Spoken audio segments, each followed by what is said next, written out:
Big session, this one. We are going deep into the Albury and Wodonga market, and we're also going into the Geelong market. These are some markets that the Oz property community have requested us to do a data deep dive and go surgically into and cut it apart, look at all the research, look at all the data and say, is this an area that we would buy or is this an area that we would bin?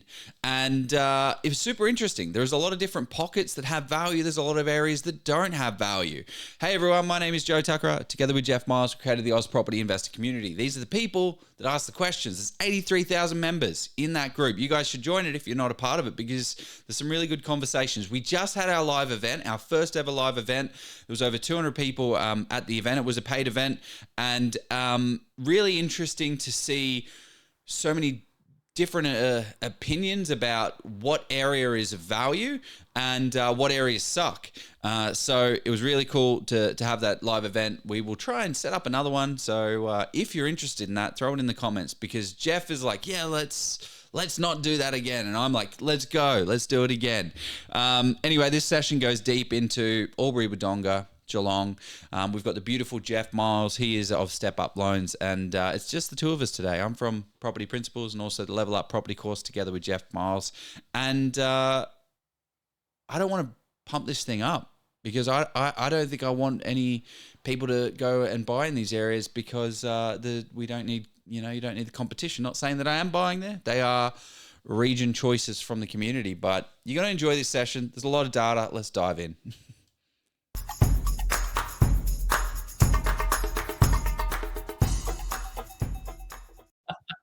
And we are live on Oz Property Investor. We're bringing the big names and we have the big fun. This is a big, huge session. We're going to be unpacking the two areas you wanted us to look at. So this is not necessarily Joe or myself saying buy these areas. These are the areas. I've done some on-the-ground research. Somebody challenged me. So Faisal said, I want you to give me the places to not consider in Albury. So I set myself that challenge, and I got on the phone and I did the boots on the ground. These are the things you can do yourself, the actionable data, and I'm excited to share that in both Albury and Geelong. We're going to talk to those things. So, Joe, how you going? Mate, I'm very good. I am fabulously good.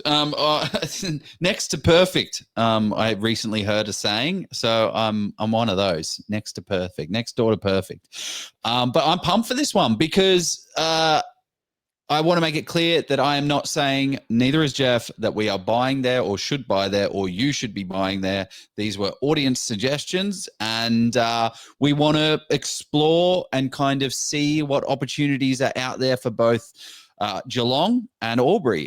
We're seeing a little bit of interest in the Facebook group for people wanting these places, maybe due to their affordability, maybe due to their market cycle timing, maybe due to they like the words Albury, Wodonga. We don't know. So I'm pumped. I reckon we're going to unload a little bit of value that's going to teach a lot of people a few things about these areas, and it's going to give you not just a high-level macro overview where we talk about population growth and things like that. Is going to give you a very specific boots on the ground. I feel like I'm kind of repeating what you're talking about, Jeff. Like, I don't feel like I added much more to that, but that's what this session is about. But how are you, mate, more importantly?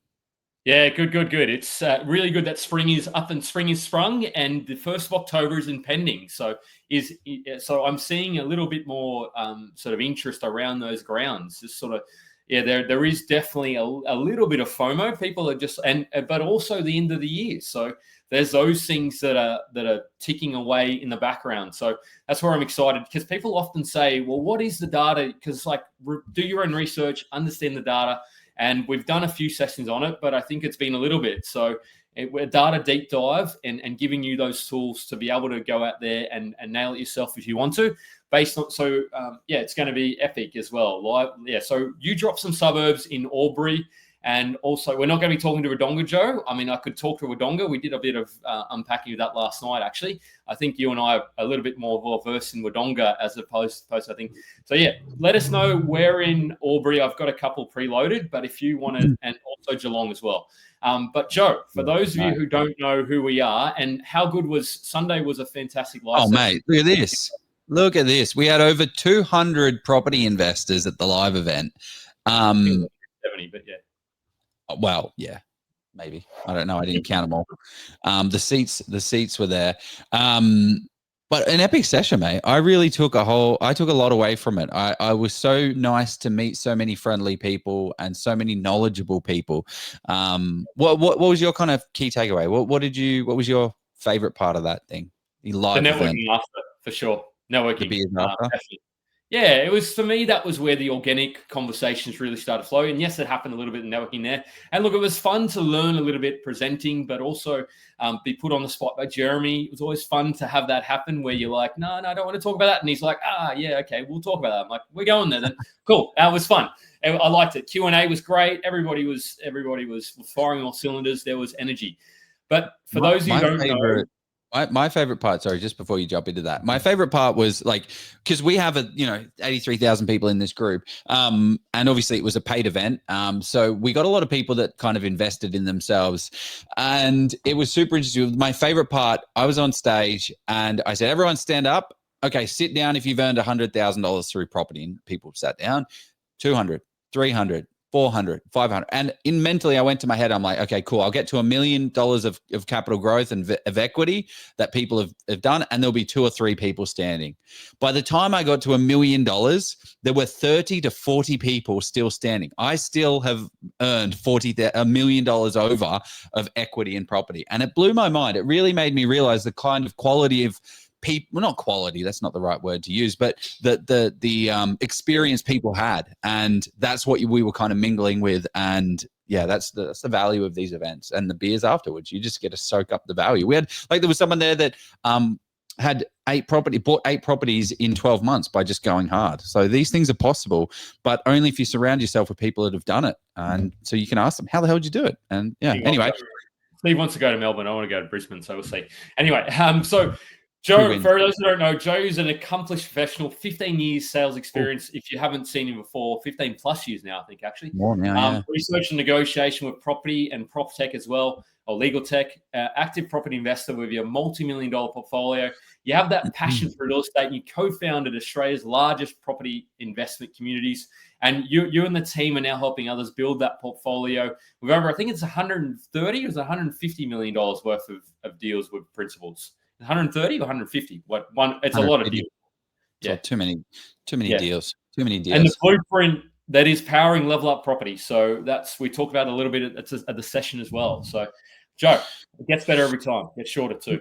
Yes. Well, so for those of you that don't know who Jeff Miles is, are you living under a property rock? What the hell are you doing? So Jeff has his own multi-million-dollar portfolio, also a part of the Oz Property community, Oz Property portfolio as well. That's the more public one that we dive into details with. Just letting you guys know, we purchased the Oz Property portfolio about 15 months ago. It has now grown $670,000 in equity in that period. Not saying that that's everything. Everybody can do that thing, but anyway, that's what Jeff and I teach in the Level Up course and all that good stuff. But Jeff is a broker. He's been working as a broker for quite a number of years in his life. Settled 20 million plus deals in a single year. Renovator, property developer. He understands finance, and that's the biggest piece of the property game. It is a finance game. If you don't understand broking, if you don't understand structuring, about 5-10 years ago, you could go out there and purchase 10 properties, 20 properties, 30 properties. It was easy peasy, lemon squeezy. Not anymore. Not anymore. You have to get your finance locked down because you can only really purchase a few properties until you get stuck with the bank. So that's what I like about you, Jeff. You unpick the beautiful lending world that is finance that bores me to tears, but helps me immensely when it comes to financial outcomes. So you are a founder of Step Up Loans, co-founder of Oz Property Investors, and co-founder of Level Up Property. Greatest property course there is. That's a big call. Yeah, mum said so. The best. The best one So that on that note, so we're going to be talking to some tools that I think you're going to be finding very interesting, and I think not just me. So I think that's important. So we're not purely. Sorry, man. And the other tools aren't just you and me. Oh yeah. There's So I was going to say that. So stay tuned because this will help you with your research in those areas. But let us know in Albury and also Geelong which of those suburbs, because that'll help us. I've got a couple pre-planned. But Joe, how are we going to unpack? Take us through the run sheet for what tonight is going to look like. And this is how some of the research we do once we've gotten to some of the areas we're considering as well. Yeah, well, one of the things I want to just highlight is this is not necessarily how you independently research your own property brief and property area when you're actually doing it yourself, right? So we're going to dive in high-level macro over the top of Geelong, Albury, Wodonga from a population standpoint. We're going to look at the infrastructure that's coming in. We're going to look at the distance to things, what the demographics are made up of, and high-level just talking to some of the more macro stuff. But when you're investing in property, you don't actually you don't start there. Everyone says, okay, let me then do all the research in Geelong because I think that might be where I want to buy.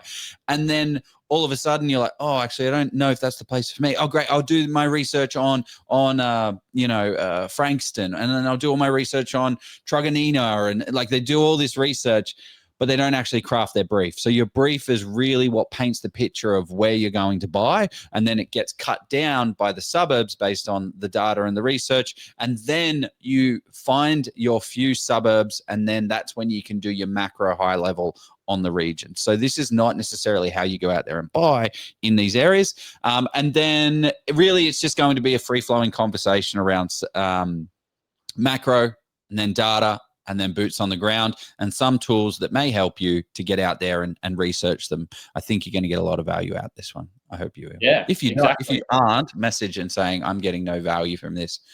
Message show, don't message me, please. No, I mean, tell me about the good stuff. I love hearing constructive feedback. So, guys, so Joe, if you want to take us to, should we jump in the car into Geelong expansion? Of you guys have any insight? Yeah, it's interesting. There was, I don't know if you're referring to there's the Avalon Airport that's happening, which I know is a little bit up the road. That's kind of from Lara, so that's impacting that. I was hearing about that today, and they're sort of talking about the creek, the sort of train station, the V line, and there's the connecting train in there as well. So that's going to make getting into Melbourne even quicker from Avalon Airport, because getting that damn bus, getting the red bus or whatever it is, into the city is a little bit painful from Avalon, to be honest.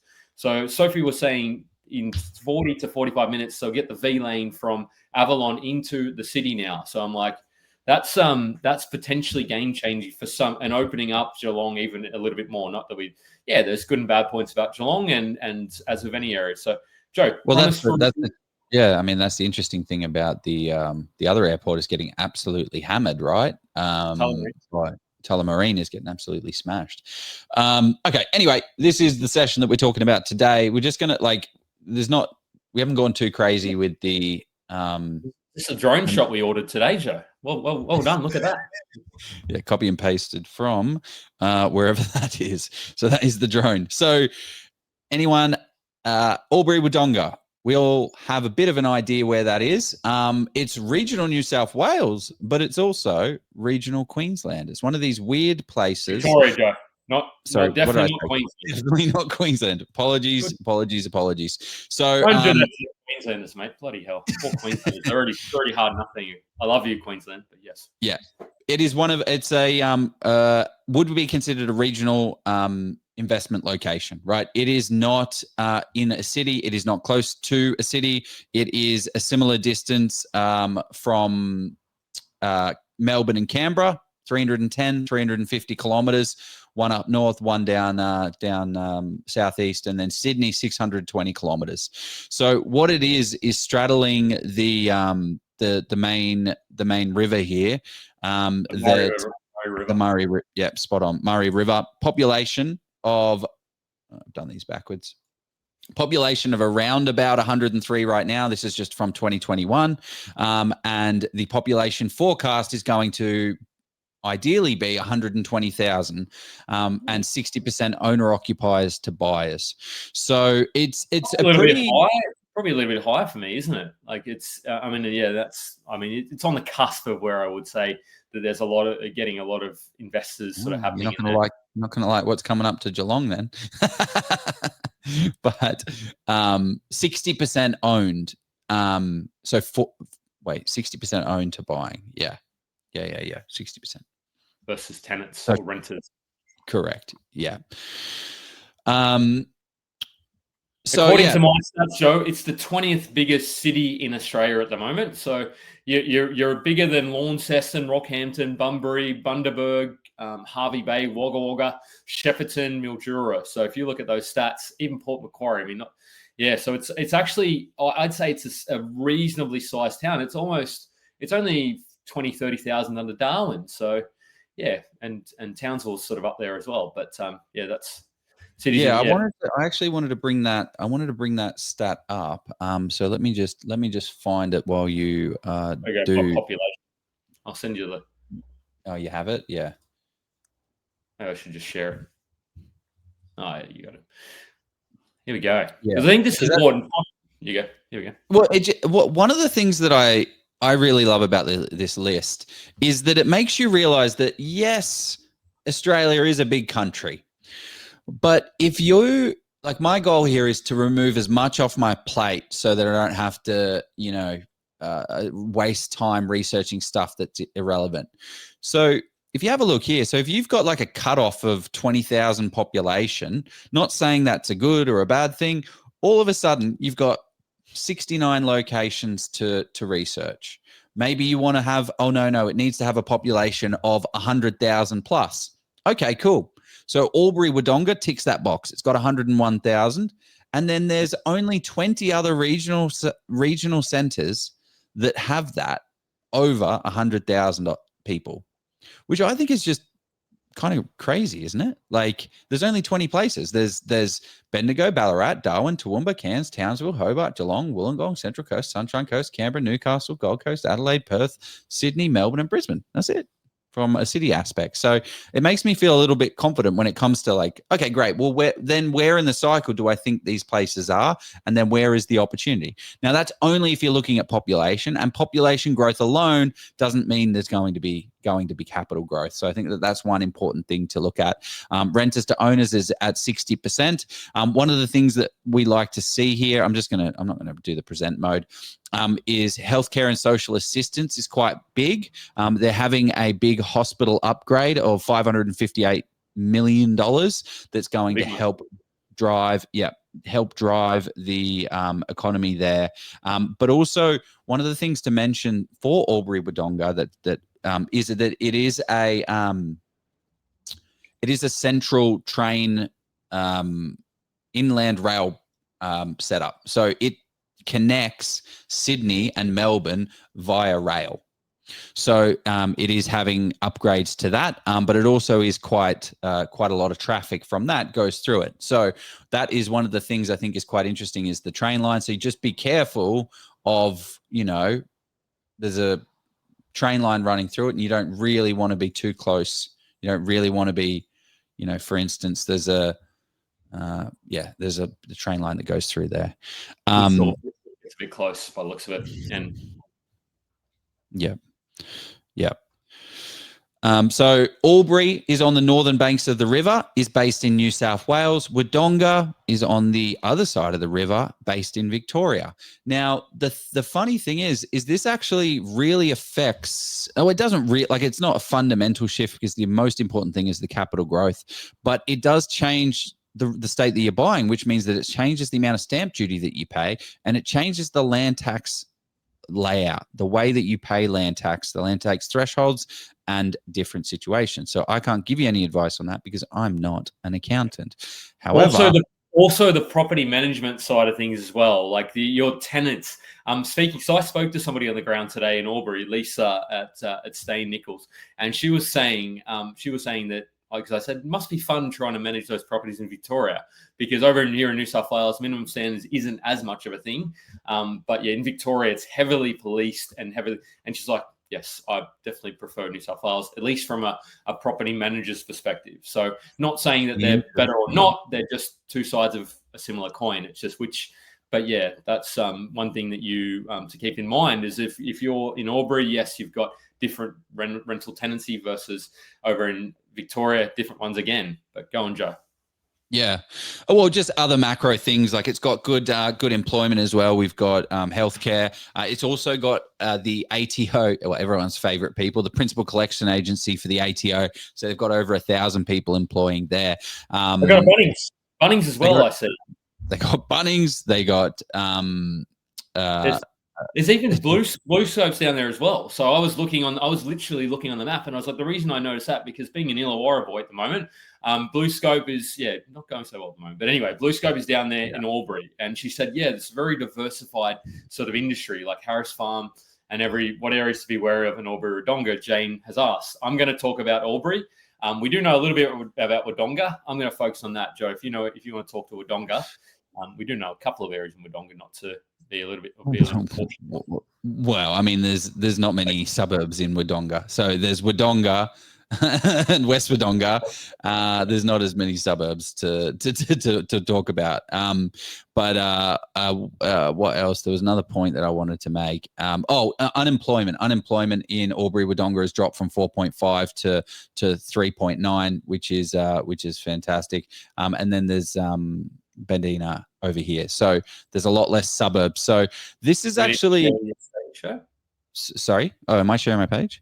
You won't, but yeah. Oh, okay. Sorry. Well, this is probably a good point for people as well, that you won't sorry, Jeff, and I'm kind of jumping in here a little bit, but is that it's not about the suburb. You're not buying in a suburb. You're buying in a street in a location. So you can see here, Wodonga and West Wodonga are massive. Like this area, there's 45,000 people in Wodonga. You are taking up all of this, whereas in Albury, it's North Albury, it's Glenroy, Hamilton Valley, Springdale Valley, Lavington, North Albury, South Albury, all of that stuff. So I guess it's just pocket specific. Everywhere has a different location and a different value. And just because it's in one suburb doesn't necessarily mean it is. That is one macro point to point out with Albury is it's not don't buy Lavington or don't buy Thaguna or don't buy Springdale Heights.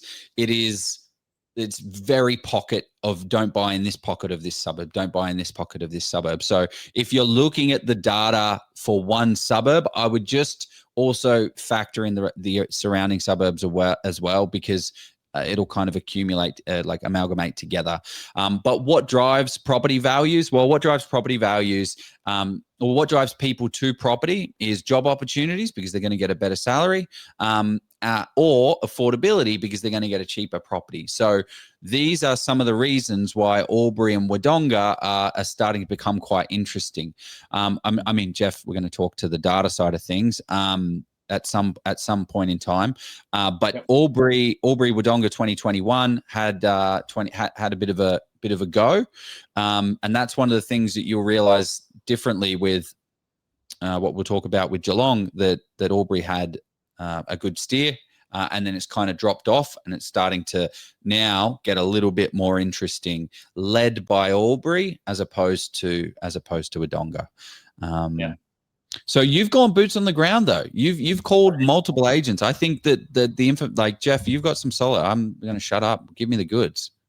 No. So I wanted, just so people are watching, the process that I suppose where once you've identified your brief, macro fundamentals, which Joe's just taken us through, and then it's understanding the boots on the ground via the tool. So Joe, do you want to bring up OpenStats? Because I think that's a little bit of a secret, not a secret, but I think that'll sort of look at some of the stuff. Yeah. So I did have it up. Somebody dropped a comment as well. Is that Matty Brando again? What's he saying? Jeff is awesome. Thank you very much, sir. Oh, gee, that's very kind of you. Thank you very much. Yeah.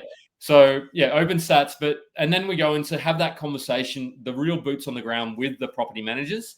And yes, you don't necessarily, you want to sort of validate and understand all that. And then it's running the data on the suburbs. So I've focused on a little bit of the OpenStats and then having the conversations, and then we'll look into the data, and then we'll go into Geelong. Joe will talk about the macro side of that as well. Joe, do you want to bring this up and talk us through this great tool that I think, and it's free, it's fantastic. And this is based on 2021 census data.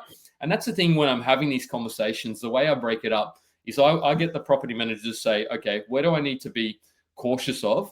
And what's changed in some of because I'll have already looked at the data, as in when I say the data, the information on the Housing Commission pockets and all that, and say, well, how's much of that changed? And interestingly, there was a pocket in sort of the middle of Albury that said they're starting to sell off some of that thing. So I think where it's sort of red, I'm just trying to see that road. Is it Wodonga?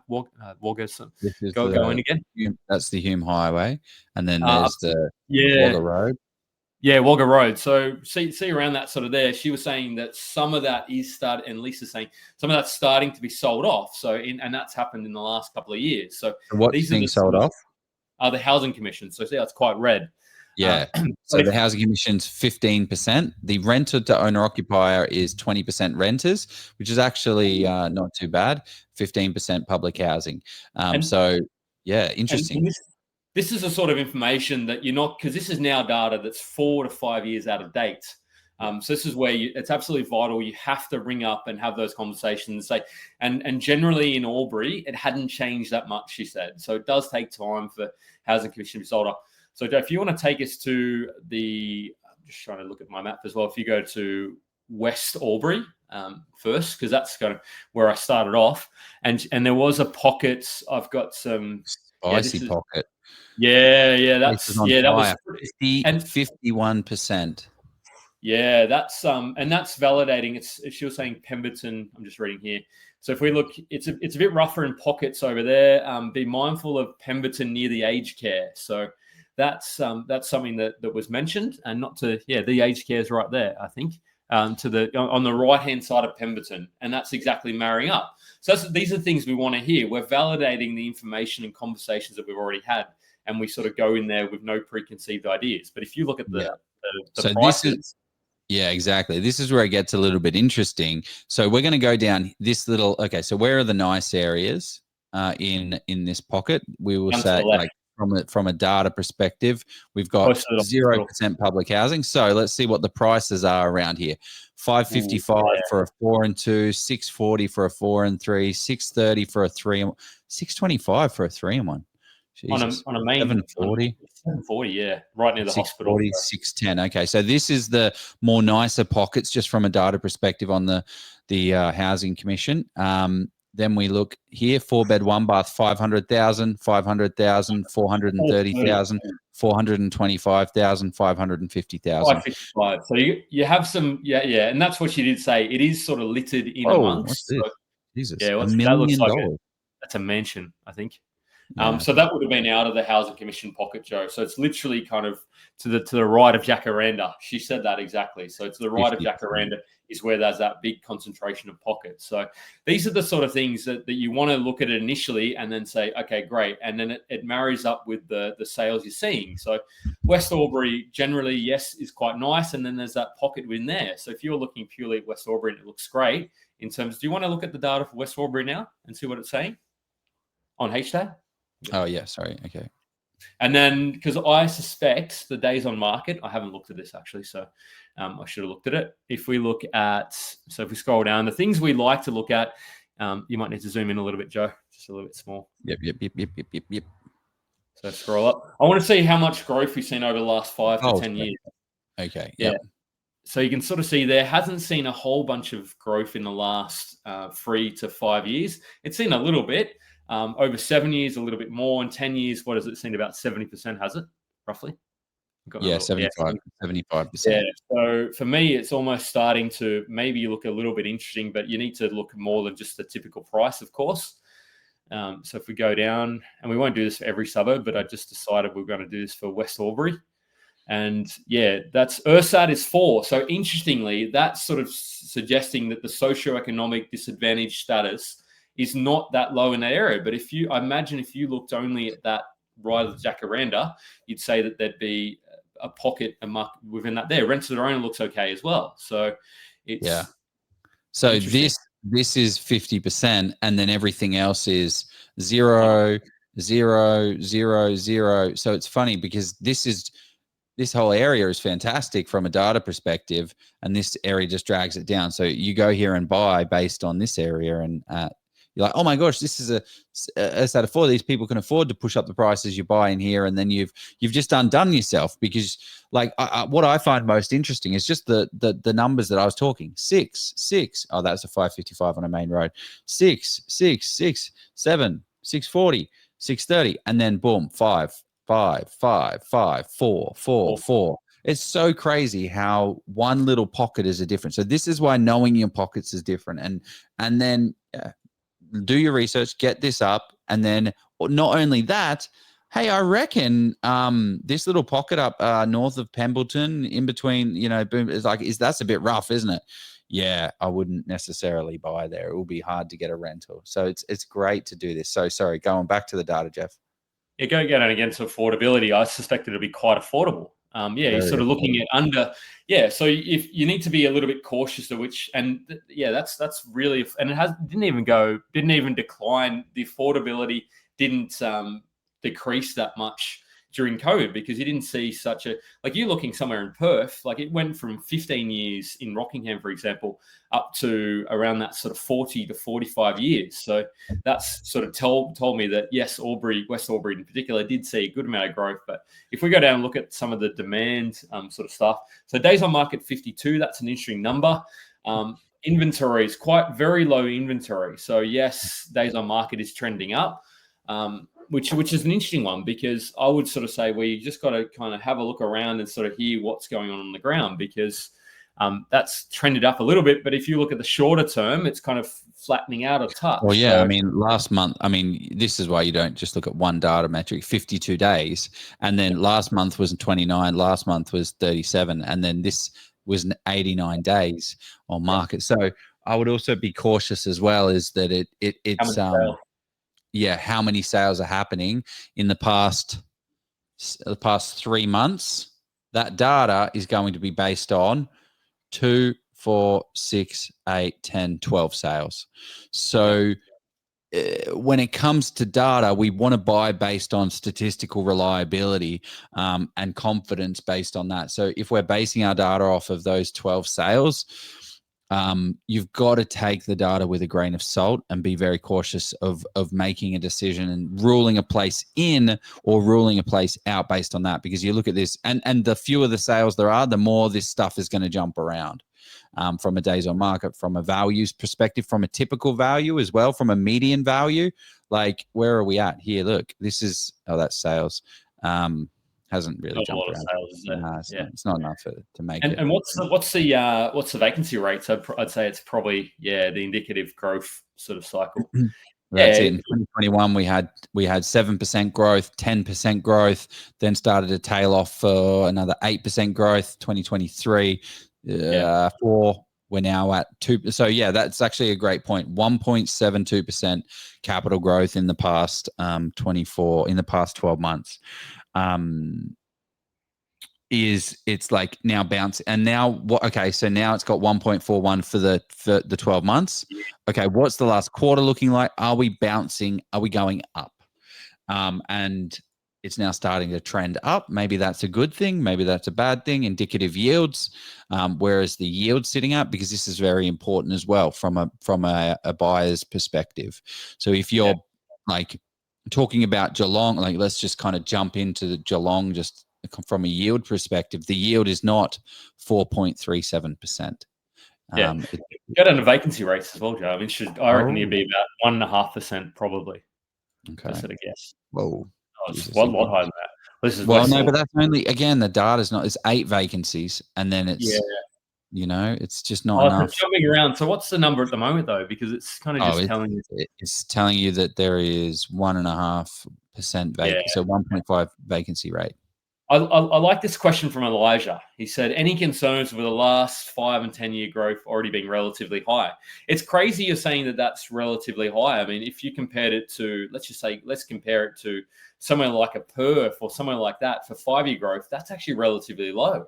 Like if you look at, look at, it was only like 15%, wasn't it, for the last 5 years, roughly? Yeah. It's still, where is it? 40, 27. So it's still not nothing. That's 5% per year, which to me is, compared to a lot of other parts of Australia. We're talking about North Albury and Lavington. Interestingly, Elijah, those are the areas that I felt may have had a little bit more potential, because look at that. Look at 95%.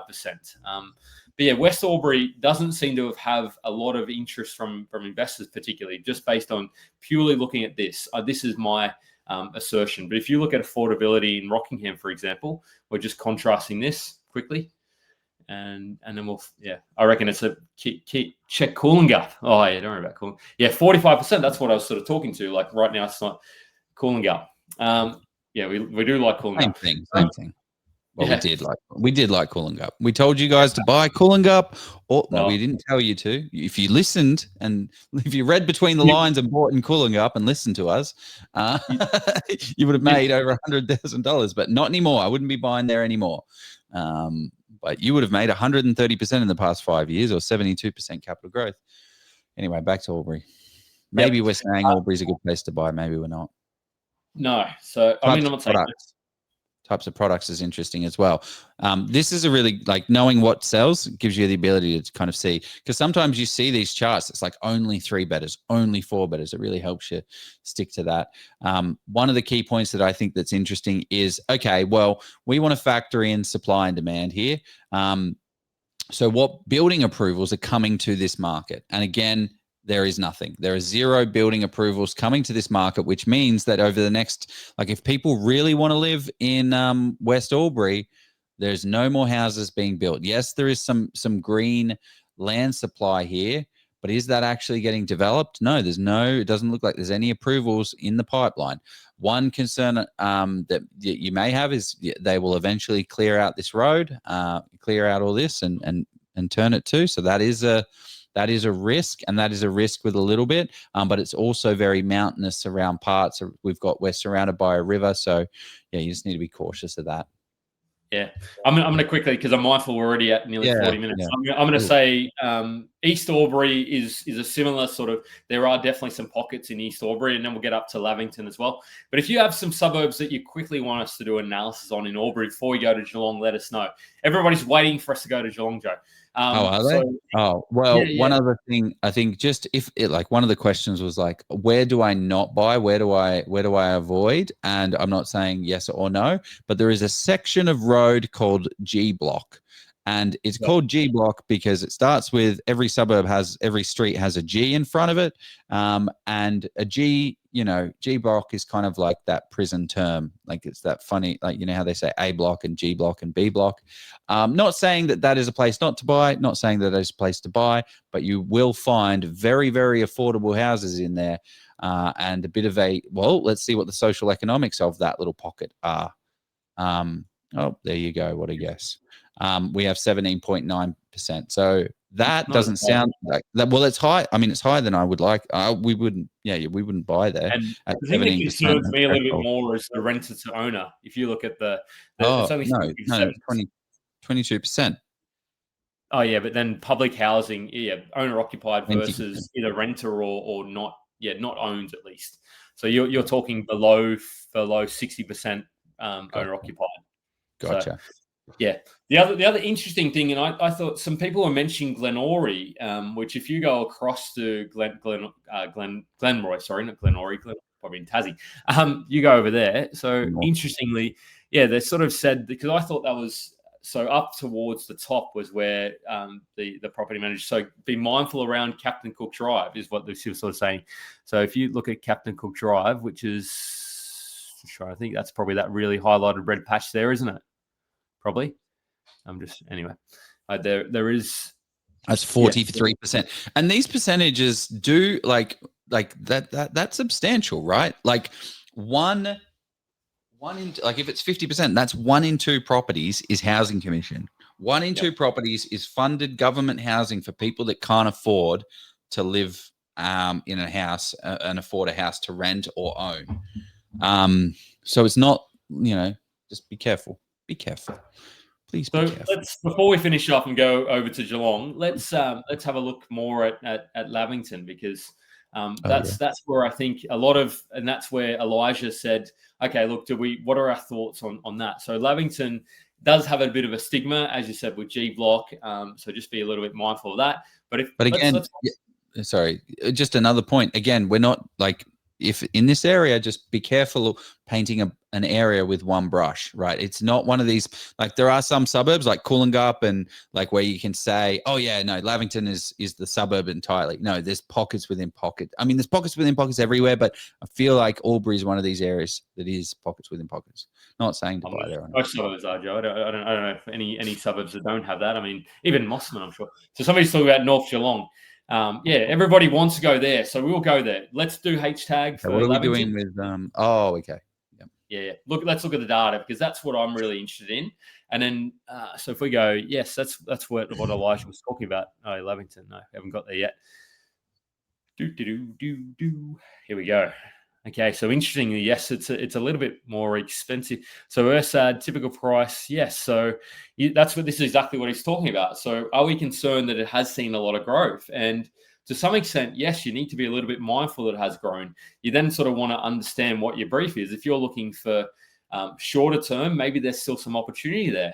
But if you're looking for more of a hold and growth in about 5 to 10 years, maybe this could be a market that you sort of starting to say it's too hot because that's just crazy, isn't it? Within one suburb or one region, you can see the difference between West Albury versus Lavington. How crazy is that? Yeah, it's a substantial. Substantial. The other thing to mention is it may not actually be like this, because there's so little data, it may not actually be the case that these two locations have actually changed so much. But the problem is it's in the data, and this is what the banks are going to see. So when they do value it, they can only value it on the base of the data that they have. So yes, you might get a killer deal, but if it's not going to grow in that suburb, it might be a value, but it might not be that great for you. But yeah, you can see things. Sorry, go on, Jeff. Where we were at. Yeah, back to Lavington. So we are here now. So scroll down and I want to see what I suspect the days on market will be. Probably maybe even half. So URSAT is 1, which is interesting. Yeah. So and that potentially is a little bit of a flag for me. I'm not saying it's the reason I wouldn't buy. Yeah, I mean, it's pretty, because you're already talking about if you're buying at that 500, 550, and it's not that unaffordable, but it's starting to get to that stage where you say 35 to 40 to 45 is where you start to say, well, can the prices continue to go? To even Elijah's point, so maybe you just need to be mindful of that, and sort of pop down. And I want to see the shorter term metrics as well, Joe. If we one thing to mention as well is what confirms this URSAT of 1 is the 3-bedroom typical profile. So areas that are a little bit more affordable, you will see they only have 3-bedroom houses because there are only affordable products. So I think the data is quite strong for Lavington. Yeah, as I said, I literally said it would be half. And I think there's a bit of an anomaly there in West Albury because there's probably one that took 80 days to sell. And there's probably a couple that took a lot longer to sell. Yeah, 27, and that's skewing. Yeah, I would really dig into that West Albury. I think that might not be. And even so, you look at that. That looks hot.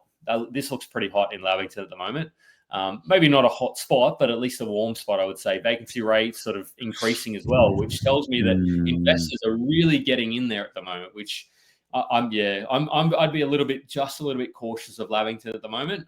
And Elijah, I think you kind of might have hit on something there, because can it still continue to keep going?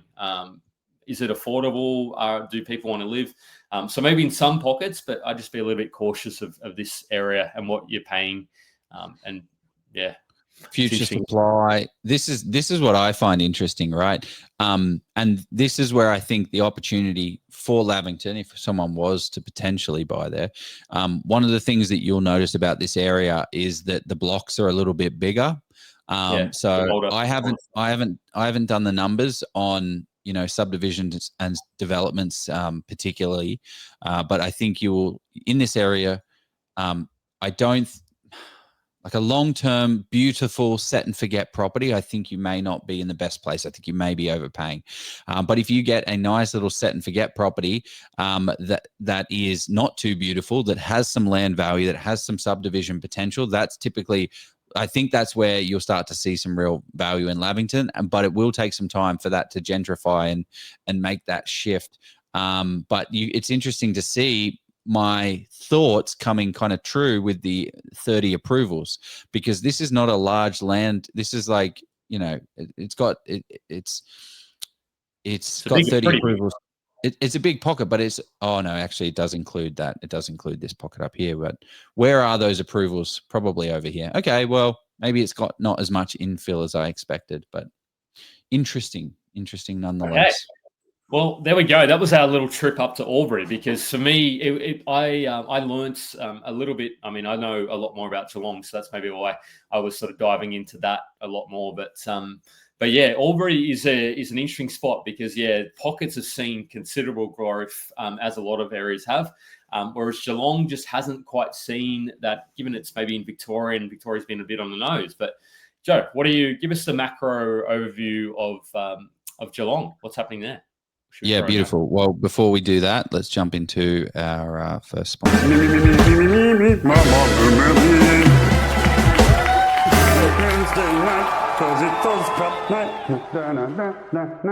Oh, Jeff, I wish there was 3 investing books that covered everything property. Oh, Joe, there is. Steve has 3 books now. That I do, guys. I've got 3 books now. You probably don't even have to follow this group anymore. Just kidding. You want to keep seeing and hearing from me, of course, so stay involved.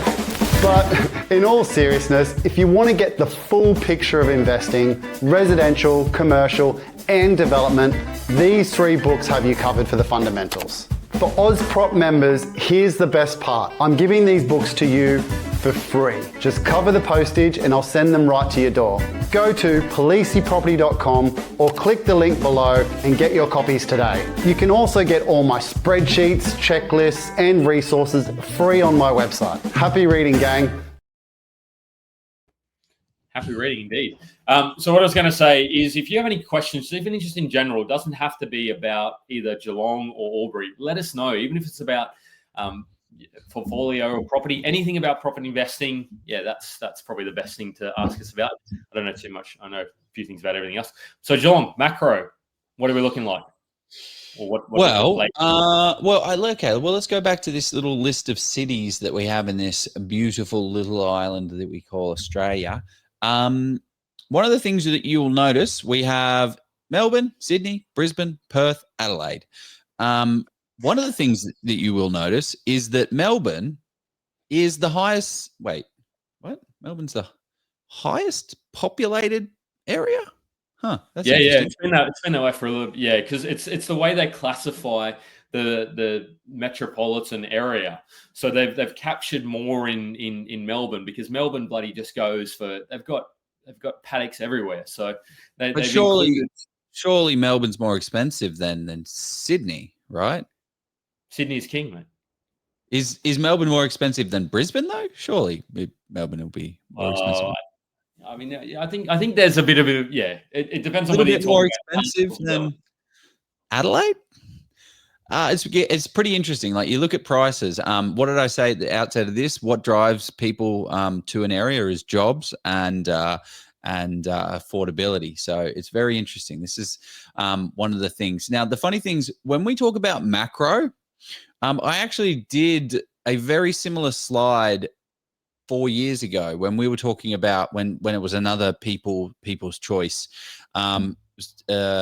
And we went through Geelong, and I went through that presentation today, and I was like, oh, wow, look, all these things are here. So the macro is what drives future value. It doesn't tell you what is happening right now and what is driving the future growth. So when people, like, I see this all the time, I guess, when people are trying to sell house and land packages, they try and sell the sizzle without any substance. So that's one of the things I guess is just worthwhile pointing out. If someone's like saying, oh my gosh, we've got all this, crazy infrastructure, and we got, like, that infrastructure is good. It's a big part of investing, but it doesn't tell you the supply and demand dynamics that's actually going to move a market. A lot of people left Melbourne during COVID. That's why we were talking about WA, South Australia, and Queensland. Anyway, I don't need to rattle on with that. So Melbourne, Sydney, Perth, Adelaide, Gold Coast, Newcastle, Canberra, Sunshine Coast, Central Coast, Wollongong, Geelong. So that's an interesting thing, that Wollongong and Geelong are pretty much identical in terms of population. So population growth in 2024 is 318,000 in Wollongong and 308,000. So Geelong, I think, can be considered the Wollongong of Melbourne. So I've got my an insult to Wollongong, Joe. To be very, I could imagine. I mean, yeah, there is it's an insult, is because where are the beaches in Geelong, Joe? Have you been to a Wollongong right there? beach? Look at that. Yeah, but does anyone want to go in the water? As if that does not look like the water in Wollongong. You've got that you got a nice little lighthouse. Oh, give that man a lighthouse. Yeah. But yeah, no, I don't think I'd go swimming in Victoria ever. It's just freezing. So apologies. Sorry, Geelong. Anyway, what was my point of bringing a lot this up? changed since your slide a couple of years ago, Joe. No, not a lot has changed from a macro standpoint, right? Like, I mean, I've obviously updated the slides, but one of the things that I want to mention is Geelong is the second largest city in Victoria, and it is the largest regional city in Australia. So it is, it's got the City Avalon Airport. There is a new increase of 35,000 new jobs coming into Geelong over the next 5 years, which is super exciting.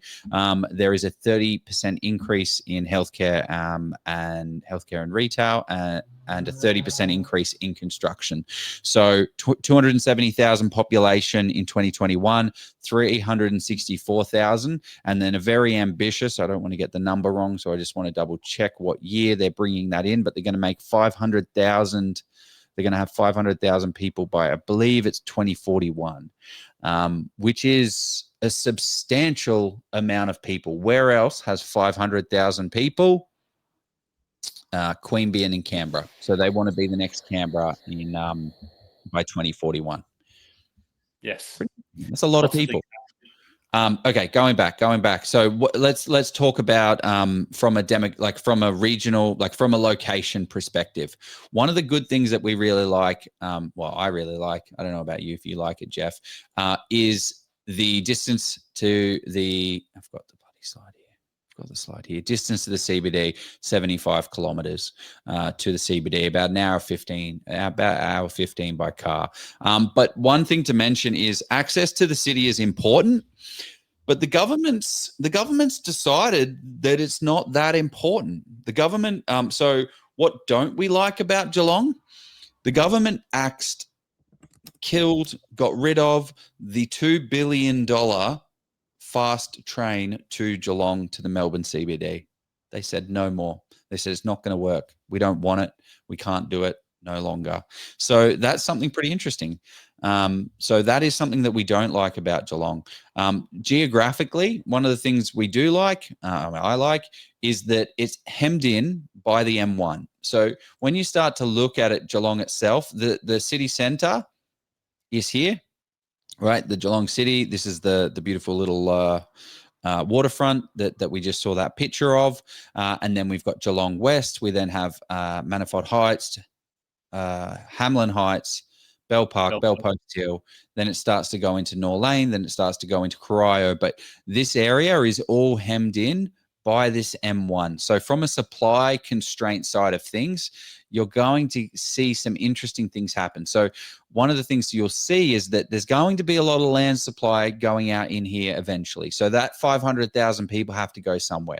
So we're already seeing that in Corio with all of this land supply here that will eventually get converted. I imagine whatever it is, like the little reserves and things like that, will eventually get converted into land supply, but it will get point where they can't do it. One of the other things to note about Geelong is that it is shifting. So it was very much a industrial area. So this whole pocket here in Norlane and North Geelong, very, very industrial. It was an industrial town. They had the big Ford factory. I think that's where they bringing in the Spirit of Tasmania now. But there was a big Ford factory here and it closed down. There was a whole heap of people that lost their jobs. So, yeah. Any questions? Well, yeah, it dropped some questions because somebody said I was talking to Jane about the Chinese investors, and I said, well, we don't or overseas investors. We don't. I think that there may be some more coming back, but it's just incredibly tough to buy with the foreign buyer stamp duty surcharge. What I was going to say, Joe, is Lara is another pocket where they're going to be releasing a lot of land up that way. Well, they've got all the land to release, my man. There's a lot of Lara land. So that talking about that infrastructure of like that availability of land supply that's going to be hemmed in by the M1, that doesn't exist in Lara. So Lara can just keep going out. Lara is an interesting place if anyone's actually been there. There's not much in Lara. Like it's not a city. It is a very small town, but it's very nice. Like you can have little hobby farms. You can have like a large block of land. You can get, 600, 700, 800 square meters. Sorry, $600,000, $700,000, $800,000 properties on 800, 900, 1,000 square meter blocks. So there's livability there for sure. So Gurav has said, what happened to Mildura and the Hunter? So Gurav, you must have missed the, and thanks for coming along Sunday as well. You must have missed the memo. It was the top regions within New South Wales and Victoria that we were covering. But if you have a particular suburb or area you want us to take a very quick look at the back end, we might do one or two. So just because Gurav, you've made all that effort coming down to Sydney, if there's an area in either Hunter or Mildura, I know there's a lot of areas there, let us know. We're not going to be able to have the macro sort of overview, but tell us about these projects, though. Projects doesn't equal capital growth necessarily, but yeah, there's plenty happening there, isn't there? Well, $16.1 billion worth of projects. There's quite a lot of projects going in, and they're good ones. They're good little. Hang on, where's the Avalon Business Park upgrade, which is great because what that does is it starts to change the demographic. It starts to bring white collar jobs that brings more money. Regional renewal Geelong line upgrade. So when I say that they scrapped this $2 billion promise that the government had to increase the line, yeah, they did. They scrapped it because they probably realized, now I'm not a politician, that the hour 15 that it takes to get on a train from South Geelong to the Melbourne CBD is an hour and 15, that changing that from 1 hour 15 to 50 minutes is probably not worth $2 billion because not a lot of people are doing the shift into Melbourne because Geelong is already established well enough itself. What they did spend, though, is upgrading the line, $964 million along this line. So South Geelong Railway got a big upgrade, got another platform, got another station, got some overcover to make it nice. And then along the lines, they also had more. That's probably why there's roadworks there. They're fixing up the Werribee line. They have overpass bridges because some of the challenges that they were facing is they constantly had stops along the way. So rather than having a level crossing, they have an over the bridge so cars can just drive straight over, which slows down. So they may have scrapped the full line upgrade, but it's not to say that it didn't get some upgrade. Yes, but 175 projects, $16 billion for that many people is ridiculous. And it's kind of what we want to. It's kind of what you may want to see if you're interested in Geelong. Spirit of Tasmania is now there. Forecast population growth is continuing to grow. It may not have been 2041 when they get to 500,000. So I don't think it's quite there yet. So ignore that. What I said there. Desirability, affluence, and we'll talk about some parts where there may not be necessarily as much affluence in the lifestyle. It's definitely pockets. The thing that I wanted to point out about pockets of Geelong, you need to be a little bit more mindful of is in parts there is a little bit of flooding around, particularly, and this is where what's that site, the Vic Plan or something? What's the Vic Plan, where you look at flood Vic Plan, which will tell you if you plug in an address, and it's accurate as well. It's particularly important in the parts where there's a lot of some buyers agents sort of pop in there. A few, maybe more than a few, particularly in Norlane and Corio. I was speaking to our resident property manager on the ground, Sophie Anapolitis from Element Network down there, and she was telling me that some properties that were sort of selling for that 520-ish in that Norlane and Cry, she was starting to see rents. She appraised them at sort of 440 to 480, and she was sort of saying that they got up to 490 and 500. So there is a lot of investors are snapping up sort of rentals and all that in the affordable parts. Potentially with the 1st of October happening, it's not purely just so with people buying with a lack of sort of stock available to sort of pick up on rent because owner occupiers are starting to move in or starting to get ready. They're sort of saying, okay, great, I've got to live somewhere. So the rents are starting to see a bit of increase in vacancy rates. There isn't really a lot that Sophie was sort of saying, which was interesting as well. Jane has asked, what do you mean that vacancy rates? What are you saying, that there is a lot of vacancies or not enough? They're going down. There's no properties available. Yeah, there's no properties for rent, apparently. That's why prices are increasing, rent-wise at least. This is the boots on the ground analysis, so go and crunch the numbers and all that, because I'm sure there's many. So Jane said, is Newcomb still scary? Norlane empty housing commission. I mean, you could kind of probably comment that more than me, Joe. Newcomb, I don't know if there's probably pockets that are scary, but yeah, I mean, I think it's changed to some extent.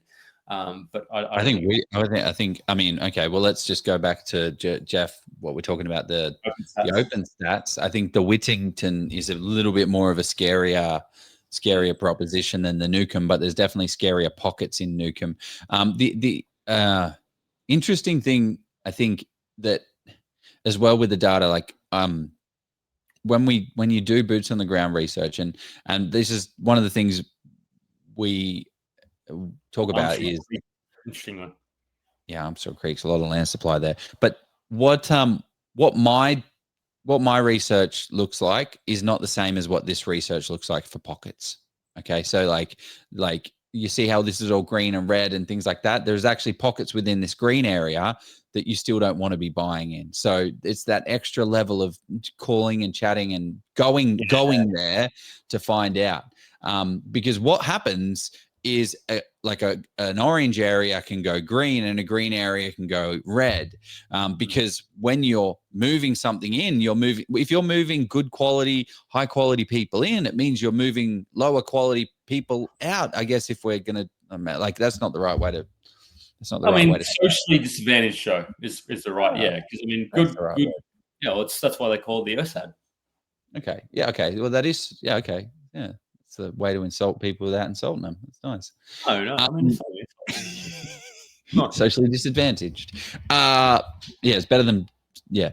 Okay. So what are we looking at? Where are we going? The one was Norlane Empty Housing Commission. So yes, there is still a bit sort of floating around there. And there's also, they've had a big sell-off in Norlane, which they've been doing over the past, but man, some of the properties, let's just, let's go to Norlane. Let's just go to Norlane. Just go to the sold section if you want to have a good.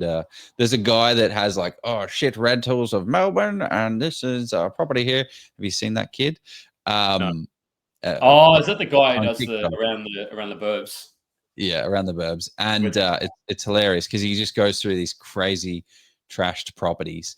But yeah, let's have a look at what is in the sold section. The birdcage in particular. Oh yeah, see that's what Sophie was saying. Look at this. Things are selling for $555. Peacock, something in the birdcage sold for $600, did it, Joe? $410. Look at that. 2-bed. Ooh, Jesus. Yeah, it's a bit rough. What's going on with that? All of the nails have popped out. That's fun. I was hoping to see more trashy. Maybe it's further. It was a couple of months back when I was looking. Anyway, sorry. Go on, Jeff. No, so I was just saying, this is what this is confirming the boots on the ground as to what's happening. So there is a lot of movement in these sort of suburbs, and prices are. Yeah, you'll see if you look at it on a map, it'll be a lot more powerful, Joe, and go into the bird cage, because that's where you'll see a big discrepancy in price. So if I would be quite cautious in terms of if you're buying in any streets that have birds in them, and you're thinking of getting a bargain, buying it for $500, for example, just be a little bit cautious and really make sure that you're comparing apples with apples, not apples with oranges, because it looks like there is starting to be, and you might just be thinking that you're getting a bargain, but you're actually are sort of paying a little bit too much for that pocket of the suburb, because it may not be as desirable as other areas. So you're talking about Dove Street, Rozelle, Robin, Finch, Robin, Jay, Swallow, Finch. Bellbird, Kestrel, Emu. It's funny that they name them, but you'll also may see this in the data. We've got 36% housing commission, and then 53% over 1 in 2 properties in this area is in a housing commission. But it's interesting because you'll see this in different states where they don't congregate the housing commission so closely together, and I think that might be a better way to run it. But I don't run government. So interestingly, there was a deal in this where you could retain, you could subdivide and build out the back and it was 430 in this pocket, and to say, well, okay, is that an opportunity? Because yes, there may be a lower socioeconomic status area, but buying at 430, that's almost land value to some extent. I mean, maybe a little bit more, touch more land value. With that opportunity, you're almost starting to get a free house, depending on how much you're building it for. But that's where you start to say, well, okay, if that's my strategy, if that's my brief, maybe you start to say, okay, yes, I'm accepting that that's a bit more risk buying that area. The price is to some extent right. But yeah, you have to accept whether that's in your wheelhouse or not. Sebastian has asked, hi guys, what websites would you recommend when trying to conduct market analysis?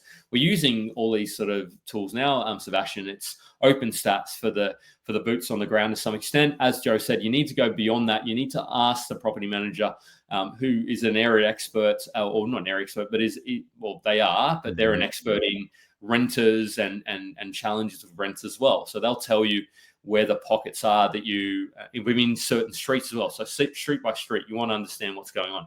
The other one is H-tag, yes, as well.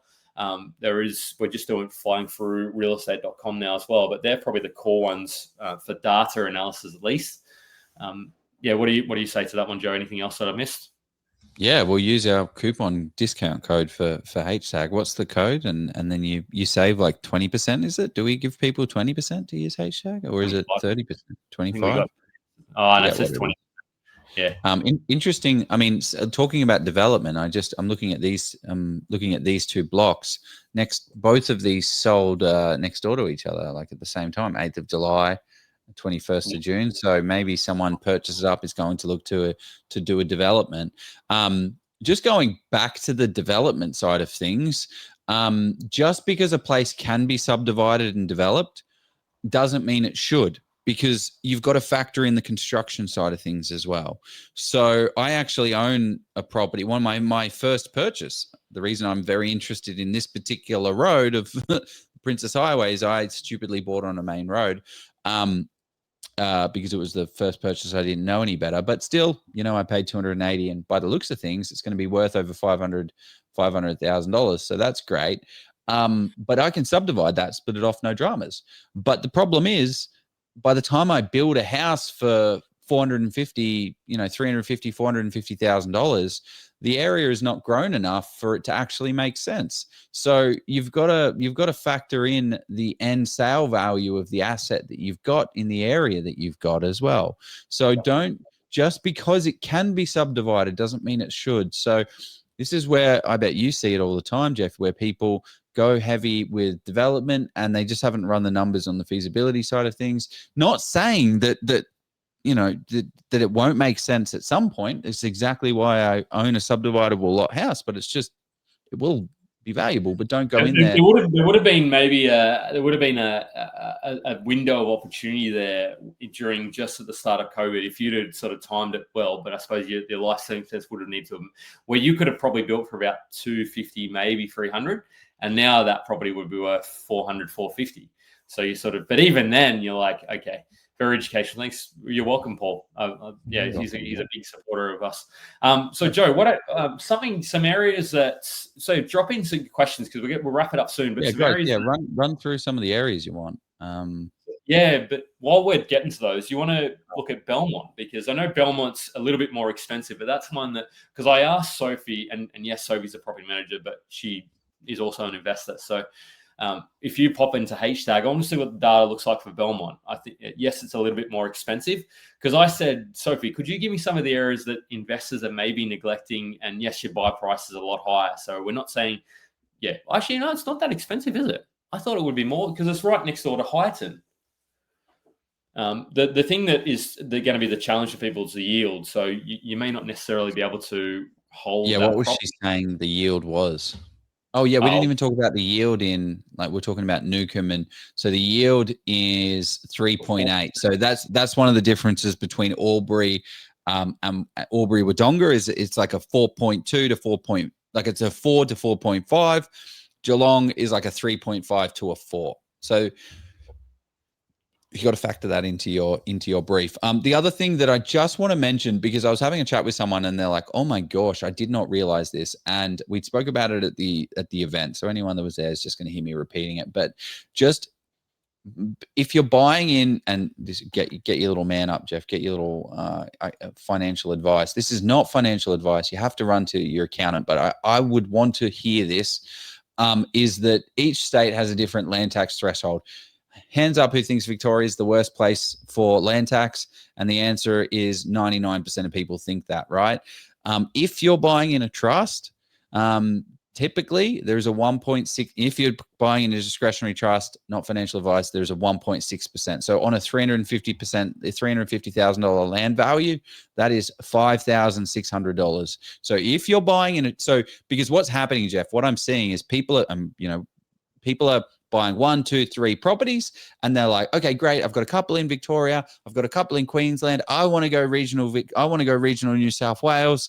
I'm going to buy my trust because that's going to help me with my lending situation or whatever the situation is, whatever it is. And then they say, I want regional New South Wales. And then they go buy there. They don't realize the land tax situation. They get hit with $5,600 extra, which like $5,600 is massive. That is how much rent is that? Anyway, sorry, I'm rambling now, but anyway, that's really relevant. Really, that's $100 a week in rent before tax. Anyway, what am I looking at, Jeff? What are we doing for Belmont? Crunch the numbers. Yeah, that's where the numbers, and that will be emergency services tax, which is in Victoria. If you go, yeah, it's the interesting thing about it is 2,250 for the similar land taxes. The numbers that are calculated. But go on, let's. Yeah, so if you look at the 7-year, that's where it's, but the 10-year, it's seen that growth. So you could sort of say, well, yes, maybe there might be a little bit of window of opportunity, but 10 years is a lot of growth. But it depends on how many sales. Well, the thing that I would want to look at is how many sales are happening per year, Joe. What's happening in that? That's what to make sure we're not talking about 10 or 15 sales a year. Well, yeah, I mean Belmont's a much larger yeah, so place. Should be seen. So how would How would you find that, Jeff? I'll just go to realestate.com and punch in do a filter on sold, and then go. You can look at that too. That's another way. So 256. That's 31 days. That's the interesting thing about. So what is the ERSAT as well for Belmont? I think it's probably 4 or 6. Very high. Yeah. And rent to own is a little bit touch high. If we go down again. And just see affordability. So it's a little bit unaffordable, but not crazily. And it hasn't jumped up as well. So I think, and hold period as well is a little bit low. Inventory, yes. So 22 days on market? Goodness me. I told Sophie to tell me about things that hadn't gotten a lot of attention. What is she? She's lied to you, mate. She's keeping this one. She's keeping the secrets to herself. Yeah. But because I said, what's one that, if you vacancy rates. Yeah, but it's investors, right? Like, do you want to be buying where all the investors are buying, or do you want to be buying where all the owner occupiers are buying? Like, what do you want to? What do you want to do? And I think the mindset that people, regardless of whether it's Victoria, South Australia, or even New South Wales or Queensland, these areas that are, I would still consider that 750 relatively affordable. Relative according to what? I suppose that's relative, maybe according for the area. But for me, that's sort of 700,000 to 800,000. I'm not saying buy Belmont. You have to go and do your own due diligence on the numbers. 3.4. So that's probably negative $32,000 a year. 20, depending on the LVR. 20? Oh, depending on the LVR. Yeah, if you put in a 50% LVR, mate, everything. If you put No. So Yeah, yield, put it- if you look at it, if you do a 3% yield, or just to say you do free, I'm just going to keep numbers simple. Three times 7, 21,000. And if you got a loan of six times, let's say you get 6 times 6, 36. Yeah, so it's going to be about 20-ish thousand, Joe, depending on what your land tax is, I reckon. Well, it depends on the interest rate as well. Yeah, or you do an interest rate of 6%. I think that's a fair interest rate. You can get a little bit cheaper than that, but yeah, 6% interest only. What are we looking at? 10% deposit. Goodness me, that's a low deposit. So what are the numbers say, Joe? So 21,000 rent, roughly. There you go. That's not. I mean, is that including land tax though? Sorry, that's a 4.5% yield, so it's a 3.5%. Yeah, so it would be 22-ish roughly if you're not. Look at that.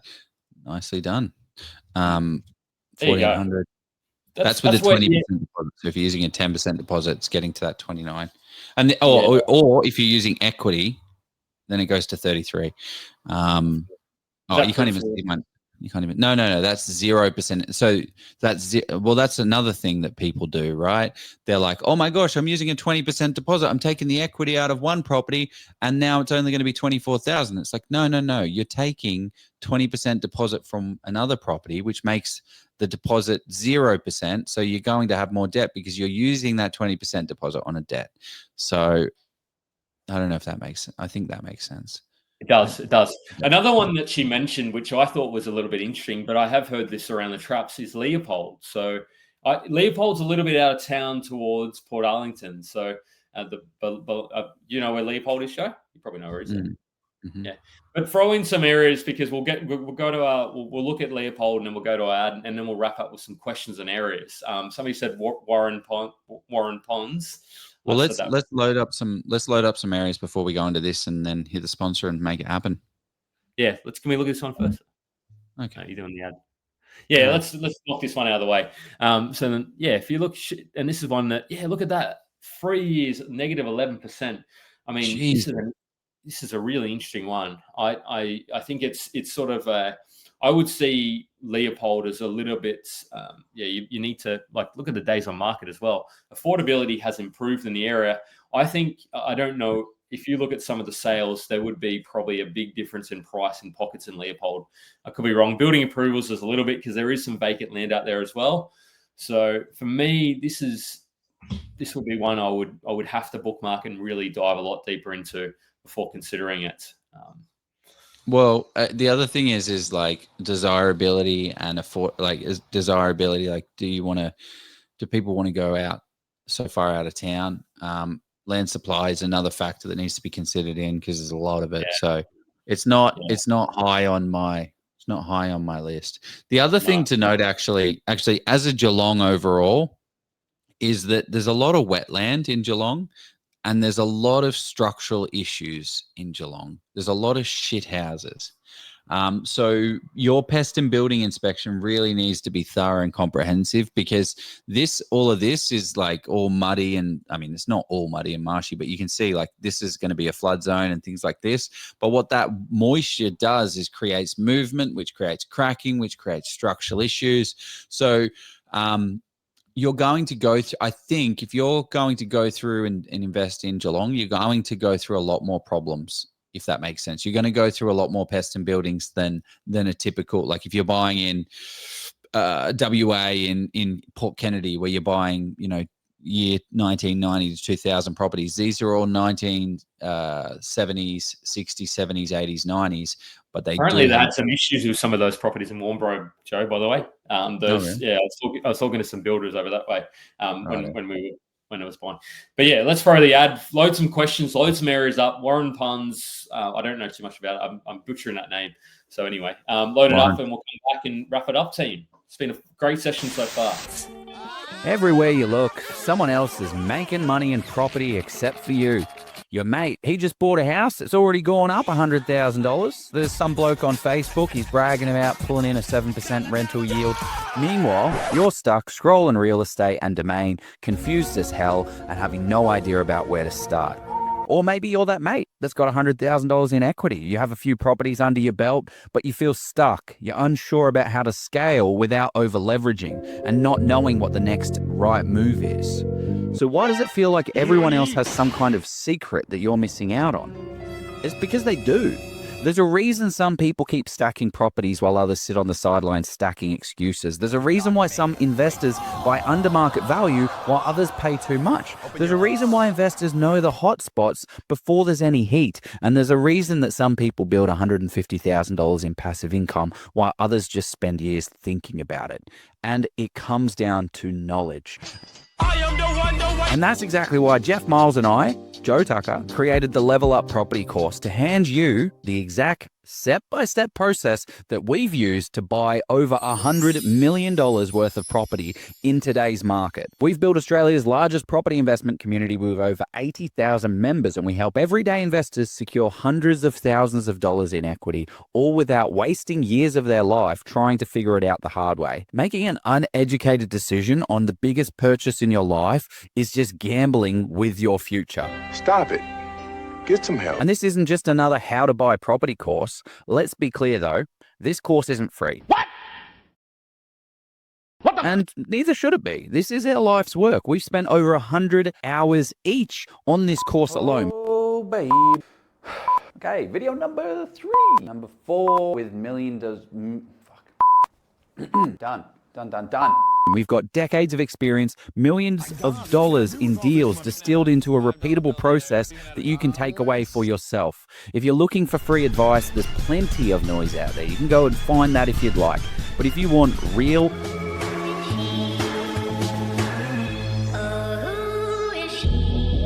actionable, step-by-step guided process that works in today's market, then this investment is going to change everything for you. By the time that you finish this course, you will have full confidence. You'll have every tool that you need to build an amazing portfolio if you act on it, right? Which is why we have mentoring built in. So we kick you up the butt to make sure that you're kicking your goals. So the real question is, how much longer are you going to watch everyone else making money in property before you jump in and start playing the property game properly? Because the sooner you start, the sooner you start winning. We are back. So Couldn't agree more. what I was going to say is let's so what were we talking about? Interestingly, Warun Ponds. Do you want to bring that up? You say it, Joe, because I feel like I'm saying it wrong. Warun Ponds? There you go. Warun. It doesn't look like Warun, but let's. Maybe I'm wrong. It's not. You don't need it's not one that I've particularly looked at, but let's have a look at it. See what it's and if you have any questions or comments, Michael's saying he loves the ad. Michael's going to be coming on in a couple of weeks as well. It's going to be a fun session for sure. He's going to be sharing his insights. But yeah, Warun Ponds somewhere. Yeah, that's why I felt like I was saying it wrong. Warun. I like to hear other people say things. 806. That feels expensive, and it's in Greater Geelong as well. Well, everything's in Greater Geelong. But look how many sales there are. So we're talking about a low base of data, right? We're talking about 4 sales, 3 sales, 3 sales, 6 sales. So it's really hard to. I'm surprised this chart actually hasn't been jumping around a lot more. So there's not really a lot of statistical data that you can base your decision on. But what 4% growth of rentals, some of the other things that you would have been looking at, maybe Leopold, I don't know, we got 8%, 10%. So rental growth is not spectacular. So social demographic is very nice. So where is it? What's the actual? It's down towards the bottom. I think it's down towards Armstrong Creek, or it could be out. Yeah. So yeah, heaps of just house and land packages. I imagine they're going to build this section out. They're going to have a slow release. Then eventually all of these people sitting on large blocks of land are going to get very excited because they're going to get sold off. But this is one of the things that you're going to see down here. Holy shit. 16% of the suburb has building approvals. There's Yeah, 251 properties coming to the market, and it's funny when you see these type of things when you start to see the data. I mean, the data this days on market isn't even really doing it justice, but those building approvals are going to come, and they're not going to be great. They're not going to be yeah, great. that would be not something I'd personally be investing in. But hey, I mean, I'm yeah, that's probably why I haven't really heard too much about it, because it's out near, yeah, it's just down to the left of left. I'm just under Grovedale and Armstrong Creek. Yeah, I'd be really cautious, sort of going too far into there. I mean, Highton, yes, is a great area, or can be considered a great area. But yeah, if you're sort of going, I almost liken it, and it could be, correct me if you're a Geelong local, almost liken it to, you have Werribee and Hoppers. You go too far up, you're into Truganina and you're into Tarnee. And then you're sort of like, okay, great. There's just going to be an abundance, and they're going to be built on 300 to 400 square meter cookie cutter. And I could be wrong, but that what I suspect they'll be doing there, because they need to house these 100,000 plus people that are coming. Is that Warun puns now? Is it? Yeah. So look, they're on tiny blocks. Yeah. I hope I'm not sort of shitting on somebody's investment here, but yeah, just be a little bit cautious in that one. If I was a developer who got in and had the land, there might be some opportunity there. But if I was buying the finished product, yeah, it depends on why you're buying it for, I suppose. Yeah, but also, you've still got to actually, like, even owning a developable land, like even owning a large lot of land there, like you're then competing with all of this. That's. Well, yeah, I'm talking about if I owned like from 10 to 15, 20, 25 years ago and bought it for, yeah, like that's it. Like owning this, like owning one of these lots of land here is going to be a pretty solid thing. But again, we've got the highway situation. So then they're going to have to build proper infrastructure out of here, which they're going to have to invest in, and it's going to become a big council thing. So it's going to take time. But owning this piece of land, Nichols Paddock, in the next 20 years, you'll be all right. But it's that's funny enough. That's exactly what Elijah said. He said, give it 15 years, and Torquay and Armstrong Creek, there won't be too much free land between. But how long do you want to wait for it, though, Elijah? Like, if you're willing to wait 10 to 15 years, maybe, but I'm not willing to wait that long. Well, it's kind of cool. I think this is something interesting. That's my computer's doesn't like it. Is to jump on Google Earth, not Google Maps, Google Earth, and see how things have changed. So, like, you'll even look here with Belmont and you'll start to see. How long can you go back? You can go back ages, like years, like the 80s. 1922? No, they've got to have satellites, mate. They didn't have satellites back then? What, they got? What, 1922? They're too busy. They were busy, and there was wars and. So Grovedale is another request. That's an interesting one, Grovedale. We'll get back to that, Dylan, and then I think we might. So drop us some questions as well. As much as I love analysing suburbs, I love to answer the questions coming up from people. So if you've got we're leading into the last quarter for 2025. So this is a time where you've got to line up your ducks. And I was talking to somebody about this today. Make sure that there is that potential window of opportunity. If you're looking at in mid to late November, you may see some vendors who need or want to settle before Christmas. If you can sort of make it happen quickly, maybe there's that little window of opportunity where you can settle a little bit quicker and get in, snag a deal for Christmas. 1985. So from 1985, this is what the place looked like. It's interesting. It doesn't look very well. That looks pretty similar, doesn't it? Well, let's see. So then see 40 years later to 2005. This looks like the satellites improved. That's what it looks like to me. Well, but wait. Okay, so this pocket that we need to. It's Warun ponds, not Warun ponds. Warun. Sophie's correcting us here, which is good. Thank you, sir. I appreciate it. Whatever. Sorry if you live there. We upset you. But yeah, nothing. There's nothing out here. 2013, 2014, you'll start to see the growth. But anyway, it's fun to play around with that. Like, this was all blank. This was all nothing. Now it's grown, but it hasn't actually gone that crazy. Like it's still, we've got that M1 situation. Like it hasn't gone beyond the M1, and it's going to take time to get there before it does.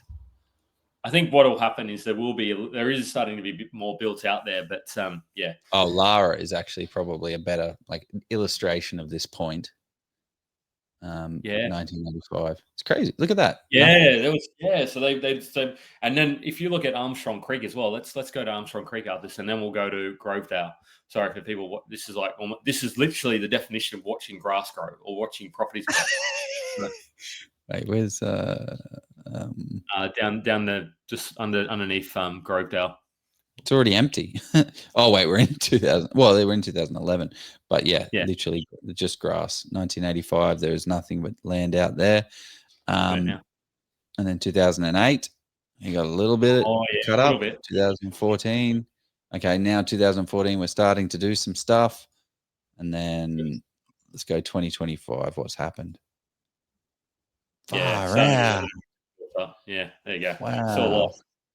Okay. So in 5 years, look at the difference in just 5 years. That's incredible. This must be when people tell me cricket is like watching grass grow. This must be almost what it feels like to them, because this is what it means for property investors. Yeah. Well, I mean, for me, it feels a little bit like that. So, questions, people. But Grovedale, Dylan's very patiently said please as well. So I appreciate that he said please. If anybody else wants to ask this property related question, not about Google Earth, please don't ask Joe to do that again. I might just have to turn my camera. Yeah, we'll have our own 12-hour session of doing that together if you want to do that. The slow what's that? The slow biography in Sweden, where they just literally film the same thing every day for 70 days. I think this is me sharing a lot of random stuff. So Grovedale, what does it look like, Joe? I'll let you analyze this one because I've done a lot of analyzing. I feel. I just don't. 697. I mean, this is just high level macro, right? This is not enough. You're not doing the right thing if you're just doing what we're doing right now. But 3 years ago, 5.8% drop. So I guess the question becomes, where do you want to buy in the cycle? Do you want to buy, it feels so good to buy in an area. So let's just have a look at an area like we were just talking about Coolangup, right? We were going crazy about Coolangup. We were going, guys, Coolangup. It's a little bit social economically offbeat. But if you just go back into the price of it, look at that. Right at the bottom, you would have been called an idiot if you were buying in that area in 2018, 2020, 21. It started to really pick up. But that's kind of what we're seeing in Victoria. Well, actually, it's not the same as what we're seeing in Victoria. That chart looks quite different. But it was we did during COVID, did have a bit of a bump. One of the things as well is Geelong takes a lot of interstate migration from Melbourne. People want that family lifestyle approach there. But anyway, it's bounced off the bottom. We've got 1.6% growth in the year zero. That's interesting as well. Zero in the last quarter, it's grown 1.6%. That acceleration is quite quick. 1.6 to 0.79 in a quarter from a year. Rental growth 14%, 2% in the past year. It's nothing crazy. Social demographics is quite nice. Rent to owner occupiers. I think this is a affordable area to buy in, and stocks low. Approvals are there's a couple of approvals there, so I'd find out what's going on. Vacancy rate is closer over to Warun Ponds and also Mount Denise as well. So Warun Ponds. Sophie's confirmed it, Joe. So it's I'm going to take the local. But you just need to be a little bit careful where in the suburb you're buying. And this is where it's deceptive. But go on. Vacancy rates. Look at that. It's quite high, isn't it? It bounces a little bit. Well, it's 20. So this is 2018, and then this is 21. So it's just not that. It's not a bunch of. Yeah. Joe's not excited about this suburb, if you can't tell. It's not. Maybe he's just playing a poker face, but it's right next to Warun Pond, so that's why. That's where you need to be. Where is it? There it is. But Yes. Depends on, this is where you're really boots on the ground. You need to understand, like, you need to analyze and understand what's selling in each part of the suburb as well, because this is where the art versus science of property investing. If you were to buy towards the bottom of the suburb, you may sort of start to see more approvals come through. And that's where your capital growth might be compromised for that. But unfortunately, what will happen if it's a bank valuation, you may sort of get caught up in that noise anyway. So that's something you need to be a little bit cautious and cognizant of. Having said that, Baldivis grew exceptionally well, but I don't think they were developing as much in Baldivis. Could be wrong, but actually, yeah. Let's do that, Joe. Just quickly before we finish up for the day, for the night. Have a look at Baldivis. I want to know what the building approvals over that way were or are. Okay, will do. And somebody said, Robert, while you're doing that, do you think buying close to the train station in Geelong is as critical to metropolitan Melbourne? I've got an opinion on that, but I'll let. Well, yeah. What is your opinion on that, Jeff? I don't think so, to me, because you are going to drive. Because in Metro Melbourne, you're talking about if you're close to the tram, that's sort of vital. You can get into the city very easily. Whereas if you're going to need a car in Geelong anyway. So to me. How much parking is there at the train stations in Geelong anyway? Is that a question of me? Yeah, I don't know.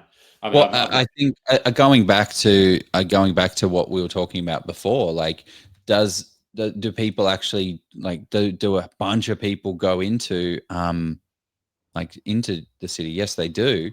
But the fact that the government scrapped a $2 billion, like a big old promise, tells me that maybe it's not as many as you think. But yeah, I think another one on Grovedale.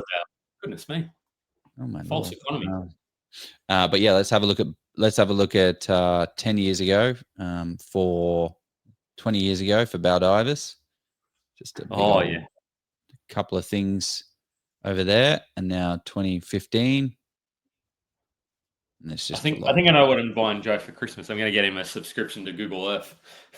I mean, it's probably okay. So what do you want to see from? So Baldivis is still growing, low capital growth potential, 852. I just want to see how many approvals they had there recently. They got 3% approval, 530.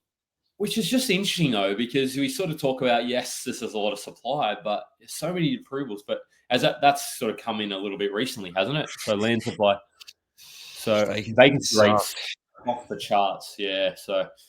Yeah, you're going to have to be probably dropping your rents in Baldivis at the moment if you still own there. But that's interesting, isn't it? Affordability. But I think the thing that drove that was that there wasn't that many approvals in the pipeline when it started to. Now I think there's going to be some challenges in a place like Baldivis. Now that stock is going to start hitting even more. It's going to start hitting the market, and it's not really that affordable anymore anyway. Yeah. Also remember, the census data is based on 2021. So like, if you really like, this might actually be like a great illustration. This is what no, it's not a great illustration. This is what 2021 looked like, and this is what 2025 looked like. It's not that much of a difference, but like, it is a lot of time. Like, it's a long period of time. I think that the jump, you would have seen like a lot more building approvals during the pre-GFC, where shit would have gone a little bit crazy. Yeah, probably post, just in between that sort of 2009 to 2013, probably. I could be wrong. Yeah. Do people still asking for suburbs? Alfie, I think we might have to Portarlington. I think this will be the last one, Joe, and then we'll go. What, Portarlington? Guys, what's the bloody? Give them the URL to what's the discount code? What is the code? It's already here. It's up in the chat. There we go. Oh, well, grab it. OzProp_20. Is that the code they use? What's the? I think so. Yeah. But that's to make it easy for them. Portarlington, that's Baldivis. You got to drop the space. You got it. Yeah. I to me, this is an Airbnb location. I don't. I mean. Okay. Well, that's an interesting statement. That was quick. Why is this what tells you? Because it's out on the coast, Joe. Look at where it is. You don't. I mean. Yeah, it's right on the that peninsula out there. Yeah. Oh, yeah. I sort of I was looking at this today. That's why I know. I wonder how windy it is there. Probably quite windy, but Oh no, it won't be. Okay, good. I was thinking it was. I had my bearings wrong. So I suppose it depends on the strategy. Like to me, if I was going to consider this area, I like it's not affordable. It's very unaffordable. But that's because it's a holiday home and all that sort of stuff. So I would say this is for a very specific type of strategy. It has to be like an Airbnb. If you're buying this area expecting capital growth, I don't know where that capital growth is likely to come from at this stage, based on what I'm looking at now in the short term. Like if we're talking 10 years, I don't know what it's going to look like in 10 years, to be very honest. But I'm not holding up a lot of confidence for a capital growth for that particular part of Geelong. Yeah. Why? Well, because the question is why buy there? Like why? Like what are the draw cards to Portarlington that makes, like, it's a lifestyle location, but there's a lot of land supply. Like why buy if you've got $800,000? You can buy in so many other locations in Victoria. Like go to where the infrastructure already is. Go to and also just because it's $800,000 doesn't mean you should spend it. Doesn't mean you're going to get the best utilization of the capital. But in saying that, we bought a block of units in Geelong 12-13 months ago, and we bought that was $1 million. And it's quite it's nice buying those type of things, because then it's like we got 4 doors in one go, and it was $250,000 each. It saves 4 acquisitions. It's just great. We love the area. Let's go. Love that area. Ferry to Melbourne. Here we go. Elijah's given Portarlington some. He said the ferry to Melbourne. It's amazing that there's like 60, 70 people still watching the show. So how do people reach out to Joe? Do we want to do that, or do you not want to do that? Well, you do that. You say the nice things about me, Jeff. You've been saying a lot of mean things about me today. So say nothing but nice things about me. It's not mean. I was not load mean me today. Up. Give me the goods. Okay, well, if people want to get more of Joe in their life, how do they reach? I haven't got the thing loaded up. So how do people get more of Joe in their life? It's funny how we promote ourselves like we're a guest. But yes, reach out to us. Reach out to me if you. Well, we got 2 options. You got the level up course. Pretty cool. This is a data deep. Like what we've just covered here is a high level snapshot of what we talk about in the course to go deep. We went deep last night. We went damn deep last night.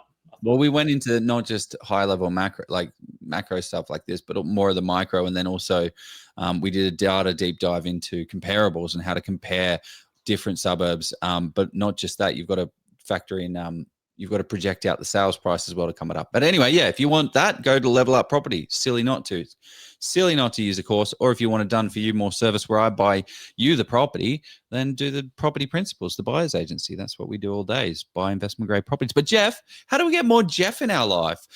Because I've got this little beautiful pretty thing here, Step Up Loans. Before you go out there and buy a property, you've got to get a loan. And the only way to get a loan is through a broker, because the banks are only going to give you, well, you can get a loan through a bank, but the loan's only going to get you so far with that specific bank. There's hundreds of lenders. There's so much opportunity. Broking is really, really boring, and you don't want to do it yourself. It's not, I think it's amazing. I think it's really fun. Like I wouldn't do it yet. But I was going to say, you're not getting a loan, you're getting a strategy for me. And it's like when you go to a buyer's agency, whether you go to a course, whatever it is, you get the strategy. You don't necessarily get a property. You get the thing for the better ones. You get the opportunity to see what's going on under the hoods and sort of learn and build it out yourself, whether it be buyer's agent, course provider, et cetera, et cetera. But I'm off Friday, so don't chat to me on Friday. So guys, I've really enjoyed this session. It's been amazing. It was fun. We promised, and I feel we delivered a lot. I want to say, drop us a 5-star, and we're nearly getting to 50 reviews on Spotify. So tell your friends, tell your family this. If you've gotten value from this high level, where you're going to buy in 2026, a data deep dive, understanding how to do it yourself. Get on Spotify, people, and get us in there, Joe. So I'm going to finish and say. That's it there. Drop us there. And if you want to see more of these, what do you want to see on the show more? Let us know. Yeah, well, definitely. I feel like this was a ridiculously good value thing. Also, for the people that are on Facebook, jump on the YouTubes, because YouTube is it's better. So jump on there. Okay, I'm going to take us out. Woohoo! See you, team. Thanks, everybody.